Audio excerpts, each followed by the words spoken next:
Ang kwentong ito ay hango sa totoong buhay. Karanasan ito ni Landong. Taong 1985, Kapalong, Davao del Norte.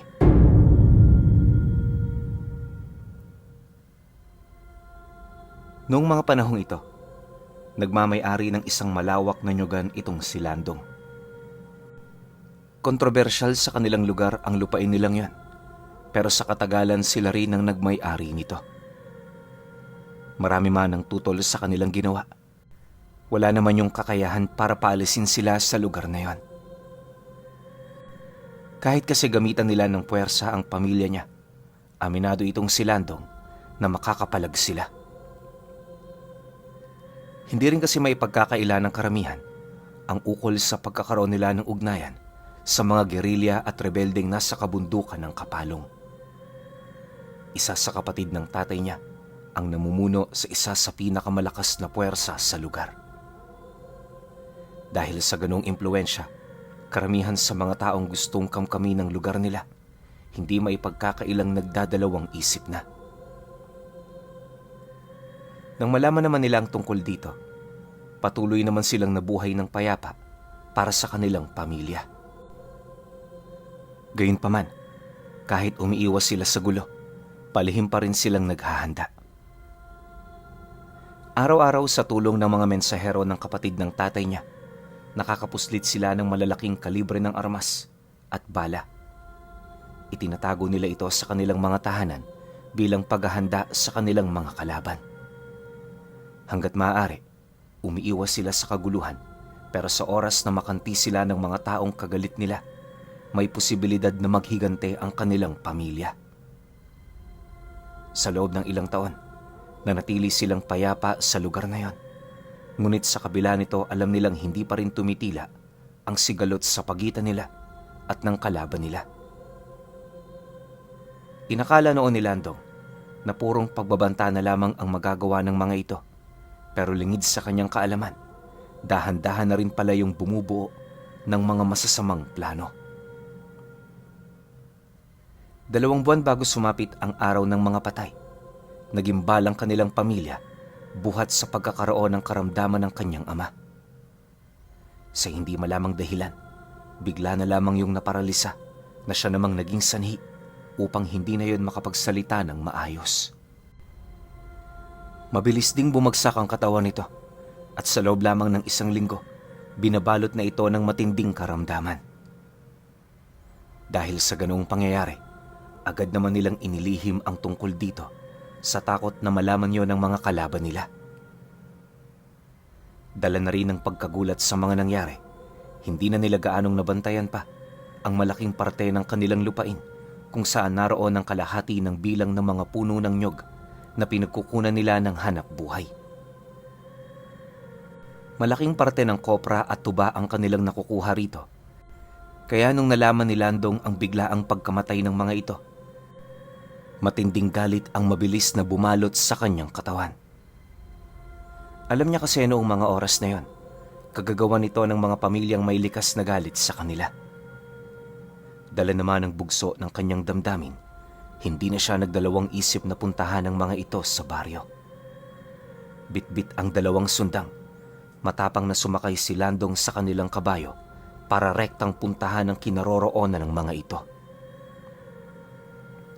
Kalahating oras lang ang lumipas. Nang marating na niya ang bayan, dali-dali naman niyang hinanap ang bahay ng pamilyang nakaalita nila.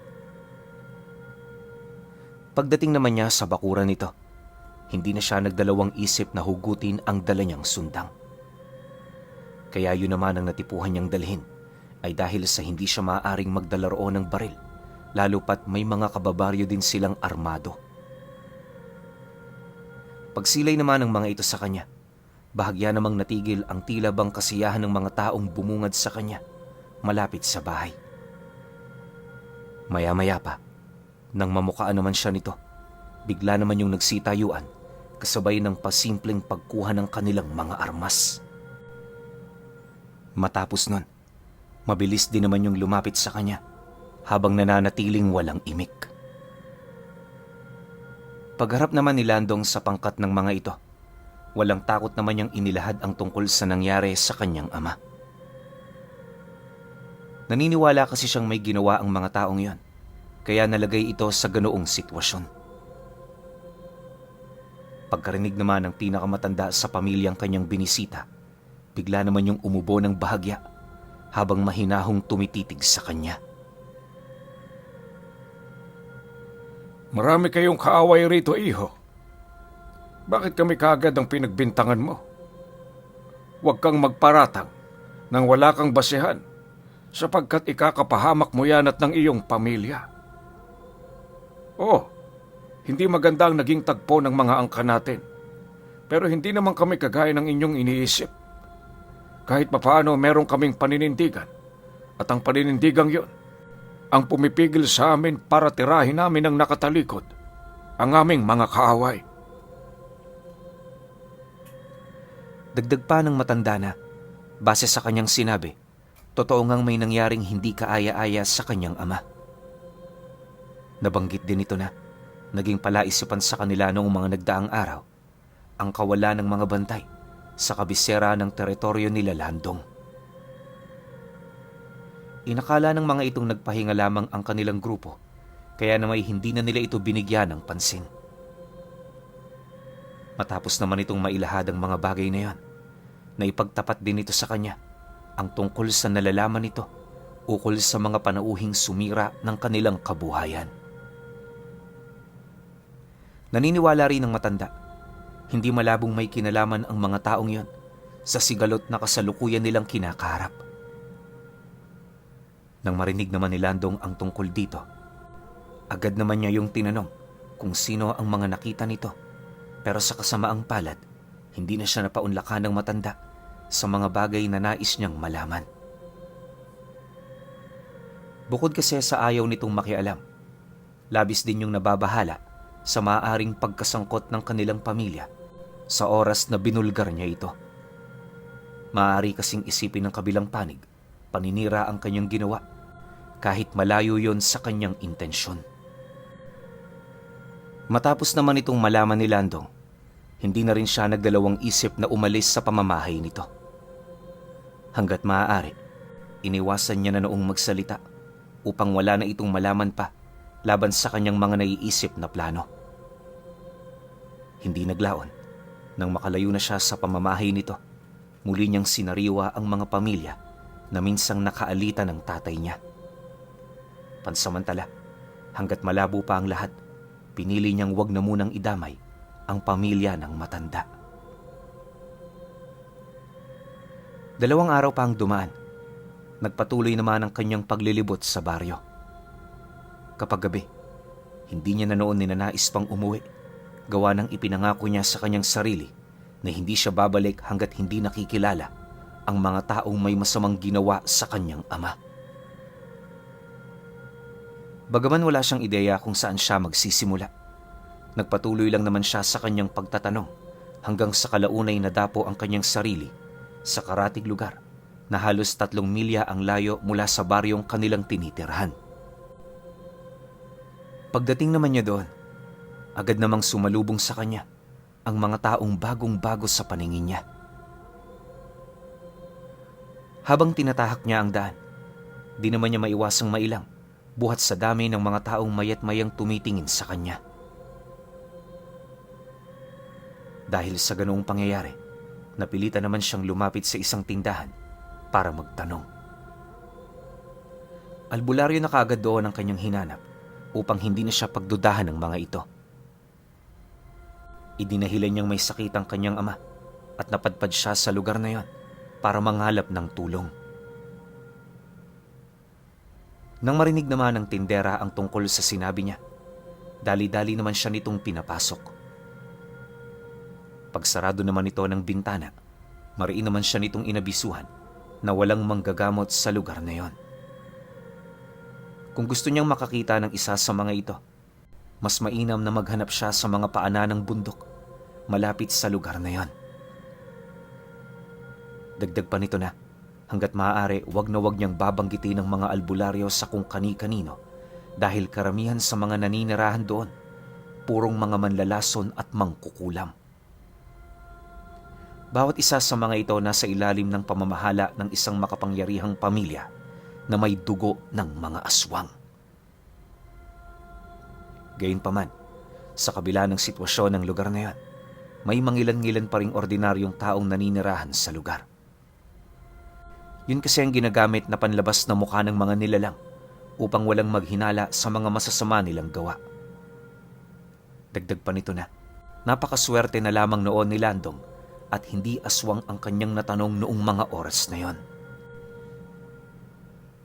Pagkarinig naman niya ng tungkol dito, labis-labis naman ang ginawa niyang pagpapasalamat sa tindera. Matapos ang kanilang naging pag-uusap, hindi na siya nagtagal sa baryong yon. Habang tumatagal kasi, napapansin ni Landong na nakukuha na rin niya ang atensyon ng karamihan.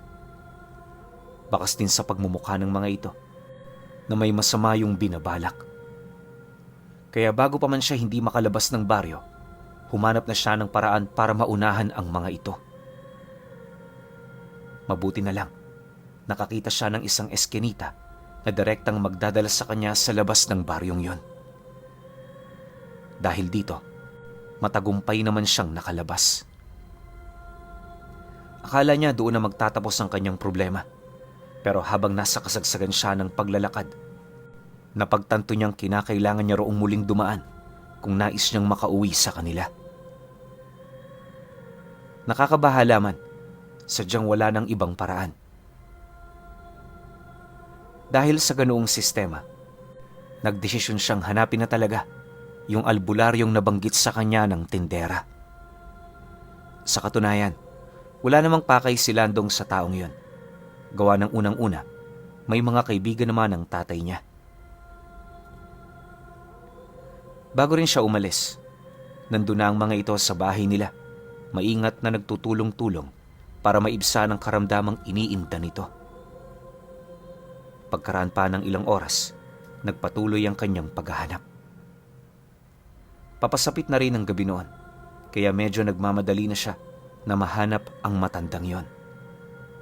Ang kaso lang, sa 3 paanan ng bundok na kanyang napuntahan, wala siya roong nakitang taong nakatira. Habang tumatagal, nakakaramdam na rin ng takot itong si Landong dahil sa panaka-nakang pag-ihip ng malalakas na hangin na animoy nagsasalita sa kanya. Labis na rin siya noong nababahala, lalo pat wala siyang dalang sulo na makakapagbigay liwanag sa kanya sa kasagsagan ng gabi. Pagsapit naman ng 7:00, habang tinatahak niya ang daan patungo sa ika-5 bundok, hindi na niya noon maipagkakaila pa ang mga alulong ng asong gubat, ilang metro ang layo mula sa kanya. May mga pagkakataong hinahanap niya ang kinaroroonan ng mga ito, pero kapag napapansin ng mga nilalang na yon ang kanyang pagmamasid, bigla na lamang itong naglalaho. Dahil sa ganoong pangyayari, naging desperado na itong si Landong na makahanap ng bahay na pwede niyang mapagtaguan. Kahit kasi may lakas pa siya para makipaglaban, sadyang hindi niya kakayanin ang dami ng mga nilalang na kinukutuban niyang nakabuntot sa kanya. Maya-maya pa, nang mapadpad siya sa paanan ng ika-5 bundok, may nasipat siyang isang maliit na kubo na nakatirik sa matarik nitong parte. Habang papalapit, doon na niya unti-unting napapansin ang isang matandang lalaki na nakaupo sa tabi nito habang abala sa paninigarilyo. Pagsilay naman ito sa kanya, bigla naman siya nitong kinawayan, kasabay ng pagsigaw nito ng, "Diretso lang! Huwag kang lilingon sa likod mo!" Nang marinig naman niya ang sinabi nito, bahagya namang tumigil ang kanyang mundo, dala ng matinding takot na kasalukuyan niyang naramdaman. Pagtahimik kasi ng buong paligid, siya na mismo ang nakarinig ng mga pag-angil ng mga nilalang na nakabuntot sa kanya. Awa naman ng Diyos, matagumpay niyang napasok ang bakuran ng matanda bago pa man siya masagpangan ng mga ito. Paglapit naman niya rito, agad naman niyang inilahad ang dahilan ng kanyang pagpunta. Iniwasan na rin niya noong magsinungaling pa, sa paniniwalang yon ang magiging daan para matulungan siya nito. Nang marinig naman ng matanda ang kanyang sinabi, di naman ito maiwasang mapangiti habang yumuyup-yup ng tabako. Pag-alis naman niya nito sa kanyang bibig, tapatan namang inilahad ng matanda sa kanya ang nararamdaman nitong matinding kalungkutan at galit sa kanyang kaluluwa. Ngunit dahil sa mga takot na kanyang pinagdaanan, unti-unting nawawala ang apoy ng kanyang paghihiganti. Gayunpaman, naniniwala ang matanda, muli itong babalik sa oras na malaman niya ang tungkol sa pasimuno sa pagkakaroon ng karamdaman ng kanyang ama. Makalipas pa ang ilang minuto nilang pag-uusap, di naman niya maiwasang magulat nang banggitin ng matandang yon ang tungkol sa tiyuhin niyang commander ng rebelde. Ayon dito, madalas siyang bumisita sa kanya kapag may iniinda itong karamdaman. Siya rin ang pangunahing manggagamot ng grupo kapag nanggaling yon sa isang matinding bakbakan. Pagtatapat pa nito na, isa yon sa mga dahilan niya kung bakit hindi siya umaalis sa lugar na yon. Nararamdaman kasi ng matanda, isa yon sa mga rason kung bakit siya kinalugda ng mahabang buhay. Nang marinig naman niya ang sinabi nito, hindi naman siya nagdalawang isip na ilahad ang kaugnayan ng kanyang ama sa commander na tinutukoy nito. Bilang patunay, ipinakita niya ang lumang larawan ng kanyang tiyuhin para makumbinse ang matanda na nagsasabi nga siya ng totoo. Dahil sa kanyang mga naging kwento, agad naman itong nagtanong ukol sa maaaring maitulong nito sa kanilang sitwasyon. Matapos kasi yung malaman ng matanda, nagkaroon ito ng matinding hangarin na makatulong sa kanila. Pagkarinig naman ni Landong ng naging alok nito sa kanya, tapatan naman niyang inilahad ang tungkol sa kanyang pagnanais na malaman ng may utak sa likod ng karamdaman ng kanyang ama. Dahil sa kanyang sinabi, nabanggit naman sa kanya ng matanda na para magawa niya ang bagay na yon, kinakailangan itong mahawakan ng tatay niya.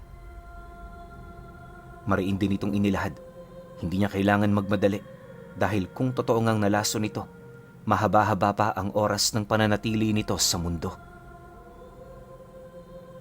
Kapag kasi may galit ang manlalason na nanalasa sa kanyang ama, posibleng pahirapan niya muna yon ng ilang buwan bago ito tuluyang paslangin. Ang ganoong sitwasyon ang kanilang magiging lamang upang maunahan ang kanilang kalaban. Pagkalahad naman ito ng albularyo, hindi na rin yun nagdalawang isip pa na magligpit ng gamit. Upang maging ligtas naman sila sa kanilang paglalakbay, nagdesisyon yung magpalipas na muna sila ng magdamag sa tahanan nito. Pagpasok naman nila sa loob, patuloy pa rin ang pag-angil ng mga nilalang na umaaligid. Bagaman nakaramdam siya ng matinding pagkabahala sa mga ito, alam niyang ligtas siya sa tahanang yon. Sa pintuan pa lang kasi ng kubo, nagkalat na ang iba't ibang uri ng pangondra, kagaya ng kambal ng buntot ng butiki at pinatuyong kabayong dagat. May nakita rin siyang buntot page sa loob ng bahay, indikasyon na madalas makasagupa ng aswang ang matandang yon. Sa pagsapit naman ng sumunod na araw, pagputok ng bukang liwayway, agad naman nilang tinahak ang daan pabalik ng baryo. Pagdating naman nila sa sentro, may mga tao pa roong kinausap ang albularyo na parabang kalapit niya ang mga ito. Si Landong naman noon, na natili lang sa likod nito, maiging nagmamasid sa buong paligid. Hindi rin niya inaalis sa hawakan ng sundang ang kanyang kamay, sa takot na baka may dumukot sa kanya. Ilang minuto pa ang lumipas, umalis na nga sila ng baryo. Sa kanilang paglalakad, nabanggit sa kanya ng albularyo na yung taong nakausap nito ay ang pinuno ng mga gabunan na namamahala sa lugar na yon. May kasunduan kasing namamagitan sa kanila kaya obligado itong makinig sa kanilang mga hinaing.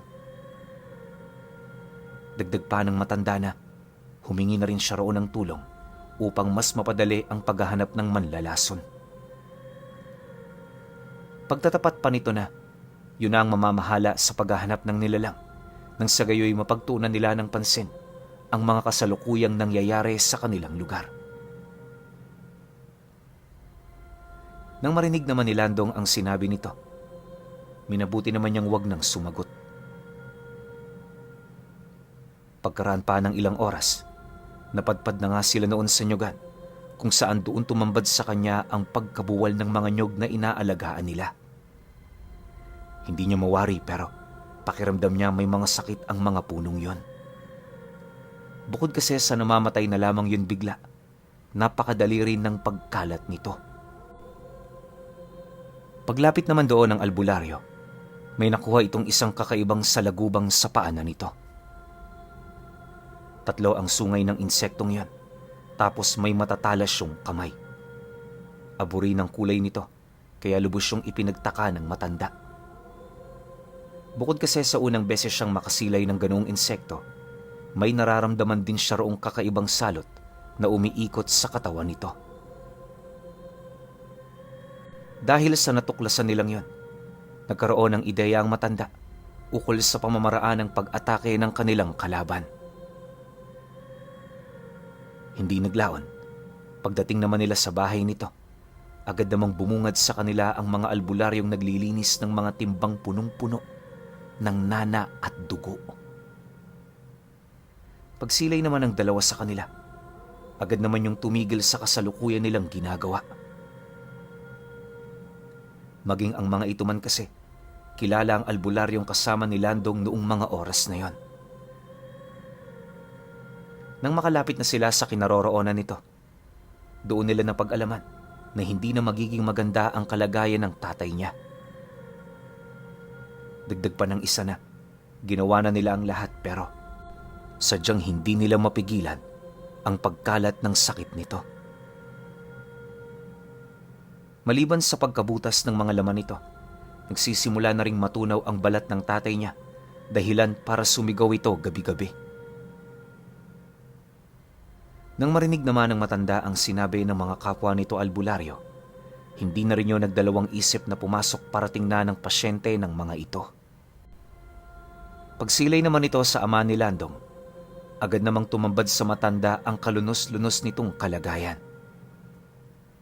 Napansin din nilang bulag na ang kaliwang mata nito dahil sa pamamaga at pagkalat doon ng nana. Matapos naman itong masilayan ang kasalukuyan nitong estado, agad naman yung nagtapat sa kanila ukol sa nais nitong mangyari.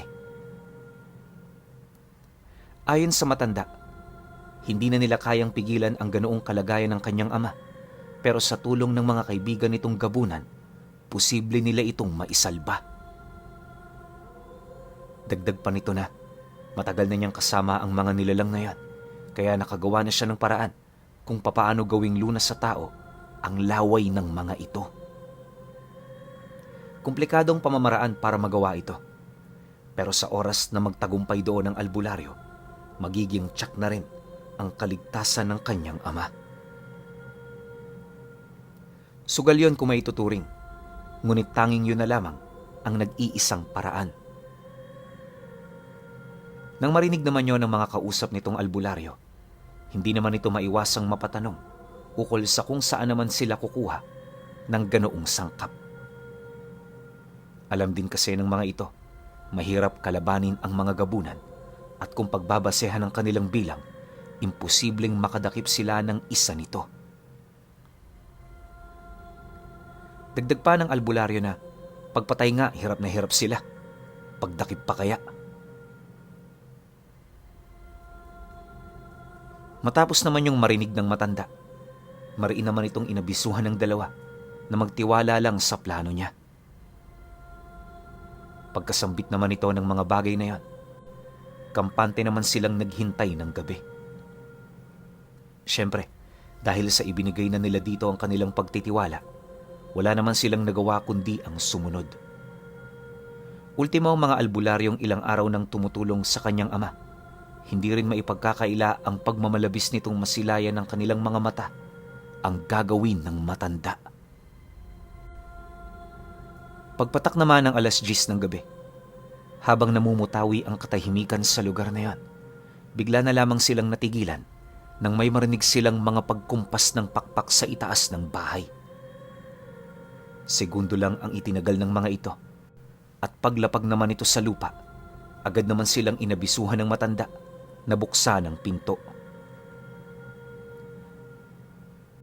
Nang marinig naman yon ni Landong, dali-dali naman niya itong ginawa, kung saan bago pa man niya tuluyang mabuksan ang pinto, nasipat na niya ang iilang panauhin na kampanteng pumapasok sa loob ng kanilang tahanan.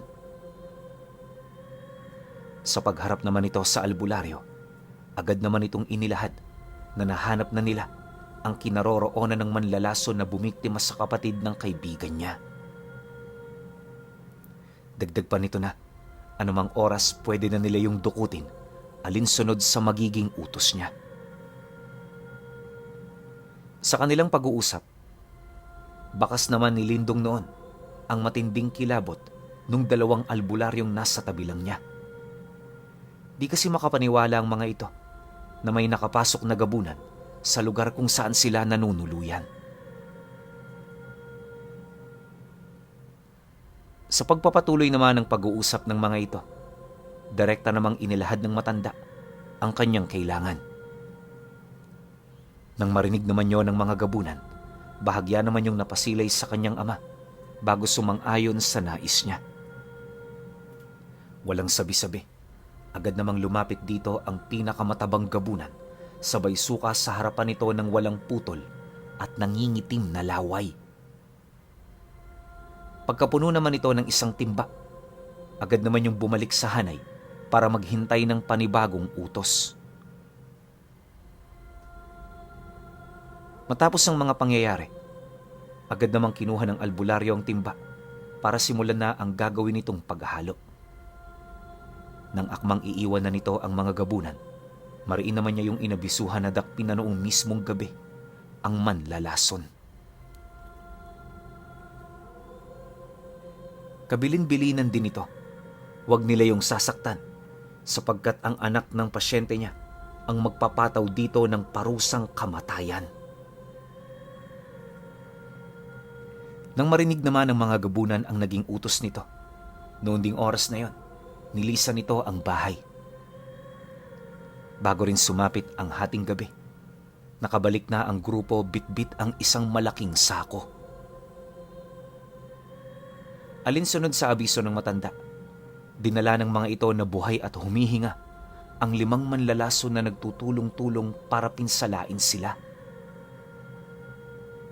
Upang maging maayos din ang pagpataw doon ni Landong ng parusa, tinalian niyo ng mga nilalang bago iharap sa kanya. Pagsilay naman niya sa mga ito, halos mandilim naman ang kanyang paningin, gawa ng ramdam na ramdam niya na yun na nga ang mga taong nagtangkang pumatay sa kanyang ama. Walang sabi-sabi, agad naman niyang pinagtatataga ang mga ito, dahilan para magpumilit yung lumayo sa kanyang kinaroroonan. Ang kaso lang, nang akmang tatakas pa ang mga manlalason, mismong mga gabunan na rin ang lumapa sa mga ito. Makalipas pa ang ilang minuto, nang mapatay na niya ang mga ito, agad naman itong ibinalik sa sako ng mga nilalang. Di naman yan gaanong pinansin ni Landong, lalo pat alam na niya na magsisilbi yung pagkain sa mga gabunang tumulong sa kanila. Matapos ang mga pangyayari, bumalik siya sa loob ng kanilang bahay na wala nang nararamdamang galit sa kanyang katawan. Ang tanging inaalala na lang din niya ay yung kalagayan ng kanilang padre de pamilya. Mabuti na lang, naging mabilis naman ang paghilom ng mga sugat nito, buhat sa kakaibang lunas na ibinigay doon ng albularyo. Hindi naglaon, nang gumaling na ang kanyang ama, labis-labis naman ang kanyang pasasalamat dito. Kahit marami rin yung ginawa para sa kanila, wala itong kinuhang kahit 1 sentimo kapalit ng serbisyo nito. Magmula noong naranasan nila ang ganoong bagay, mas tumaas ang kanilang pagtingin sa kapatid ng tatay niya na isang commander ng mga rebelde. Sa paglipas pa ng mga buwan, unti-unti na rin nilang nararamdaman ang pangingilag ng mga taong minsan ang nakaalitan ng kanilang angkan. Magpahanggang sa ngayon, pinuno, nanatili pa rin palaisipan para sa pamilya ni Landong ang tungkol sa nasaksihan nitong kakaibang lunas ng albularyo na nagmula sa laway ng gabunan.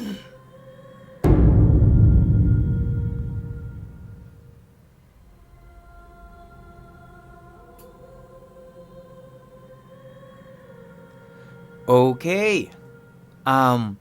Opinyon ko sa kwento. Totoo naman talaga, 'di ba? Na sobrang kakaiba yung lunas na binigay ng albularyo. Kita ninyo laway ng gabunan, 'di ba? Pero kasi kaya naman napag-connect tong kwento na to. Unang-una, galing din naman sa kaliwa yung yung sumpa na binigay sa kanya na ibinigay sa tatay niya, 'di ba nga? Galing sa manlalason. Alam naman nating lahat, 'di ba?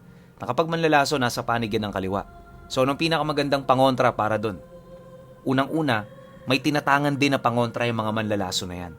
Bakit hindi na lang nila dun hiningi?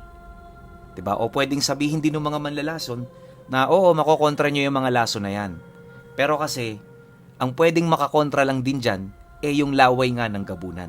Buti na lang sobrang galing tsaka sobrang talino nung nilapitan nito ni Landong. Tsaka, take note lang din natin yung commander ng mga rebelde, parang kapatid ata ng tatay niya yun. Sobrang galing nun. Isipin niyo, napakarami siguro nung itinanim na mabubuting bagay. Kaya yung balik sa kanila, nung kailangan na nila ng tulong, hindi nagdalawang isip yung mga taong natulungan nito ni kapatid ng tatay niya.